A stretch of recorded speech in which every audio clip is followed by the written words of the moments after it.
ఈరోజు శ్రీశైలంలో మీటింగ్ జరిగింది శివరాత్రి ఉత్సవాల గురించి. ఇప్పుడు యాక్సిడెంట్లు బాగా జరుగుతున్నాయి, రోడ్లు బాగా లేవు.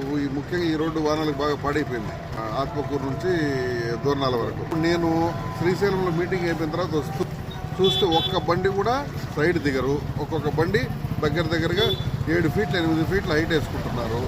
తర్వాత కాటా పెట్టిస్తే 100% అది ఓవర్లోడ్ కూడా వస్తుంది. నేను ఇది రైతులకు సంబంధించిన సరుకు కాబట్టి ఈరోజు కేసులు రాయటంలే. రేపటి నుంచి మాత్రం తప్పనిసరిగా ఓవర్లోడ్ ఎంత వస్తే అంత కేసు రాస్తా. తర్వాత హైట్ కేసు 20,000 పడుతుంది. దయచేసి ఐసర్ బండ్లు, బొలెరోలు, ఇంకా టాటాయి కూడా ఏవో కొన్ని బండ్లు వస్తున్నాయి. నేను ఆ కేసులు రాస్తా అంటే కనీసం 50,000 పడుతుంది. కాబట్టి దయచేసి మీరు మా విజ్ఞప్తిని విని మీరు కర్నూలు నుంచి నంద్యాల గిద్దల మీద పోండి. అక్కడ మేమే అభ్యంతరం పెట్టాము. ఇక్కడ అభ్యంతరం అంతా ఎందుకు వస్తుందంటే శ్రీశైలంకు పాదయాత్ర, తర్వాత వాహనాలు పెరుగుతాయి. ఈ రోజు నుంచి విపరీతంగా పోతారు. వాళ్ళందరికీ ఇబ్బంది, యాక్సిడెంట్లు అయ్యే అవకాశాలు చాలా ఉన్నాయి. కాబట్టి ఈ విజ్ఞప్తిని గుర్తుంచుకొని మీరు మీ గ్రూపుల్లో మీకు తెలిసిన వాళ్ళందరికీ తెలియజేసుకోండి.